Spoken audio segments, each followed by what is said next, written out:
Look at that, Mrs. Farmer. Look at that drip. That's amazing. Isn't that amazing?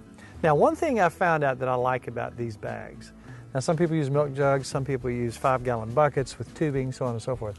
I can stand up on that hill there, and I can see 11 bags over here, and I can see exactly how much is in each bag. So this is a 3-gallon bag. That's unbelievable. From a day? You know, that's almost 2 gallons right there. I can look over there and say, there's a gallon, there's 2 gallons. So I can say, in this little stand of woods here, I got 10 gallons. You just hung this yesterday. This was just hung yesterday. Is that not unbelievable? Cool? So that's the one thing I really like about these particular bags. What we want to do is show you how to do this on your own property on a limited scale. We're not going to try to make 60 gallons of syrup. We're going to try to make a couple quarts. So no presents this year, just no for presents, us. Okay. Unless they're like in thimbles. But we don't need a whole lot of syrup, but we did a very small batch the other day and it ended up really good. It was good. Now we did kind of 2 controlled batches, and what we found out is if you go too long, you're going to end up with candy. Yeah, and you like that too. It's good. You I mean, the it's sugar, and you can kind of break that up and it's almost like brown sugar. So they did different things back in the day. Some people wanted the sugar, some people, and you can carry that with you and use it for a natural sweetener, or you can make syrup. Now, here's the thing about syrup that you buy in the store, and they got us the other day, all natural maple syrup. We get home and look at it, the all natural is all natural corn syrup, all natural brown sugar, all natural, there is no syrup in it. Maple extract, almond extract, sometimes some vanilla extract, whatever. If you go to buy maple syrup, pure maple syrup, you know what the ingredients are? 100% maple syrup. Sap. Boiled down, reduced into syrup.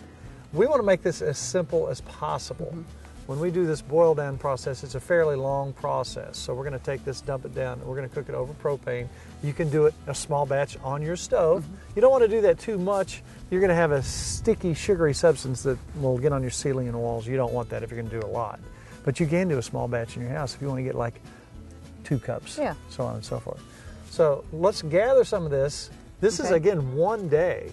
So let's gather the big bags, take them to the cabin where it's nice and cool, set those inside, and we'll boil it down the next couple days. Right. Is that not cool? It is neat.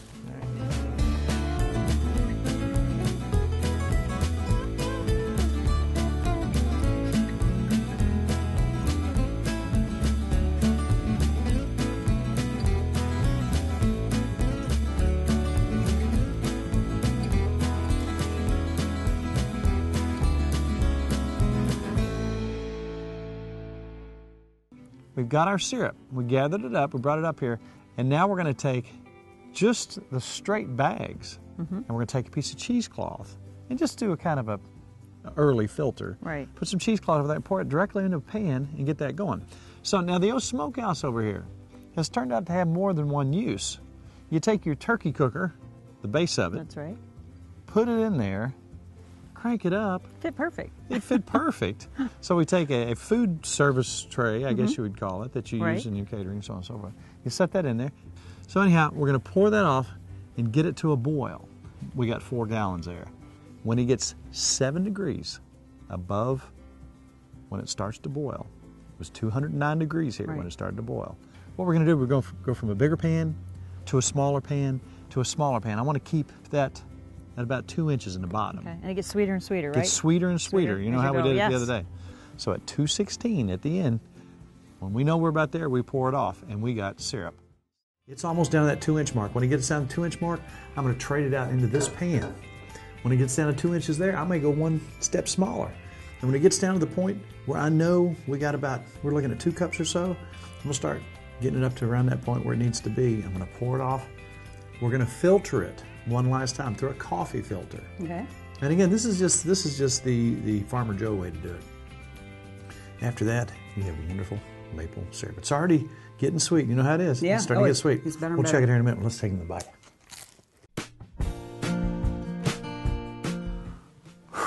You brewing coffee? You remember the little coffee thing that I had that Yeah. we talked about? This works perfect for that.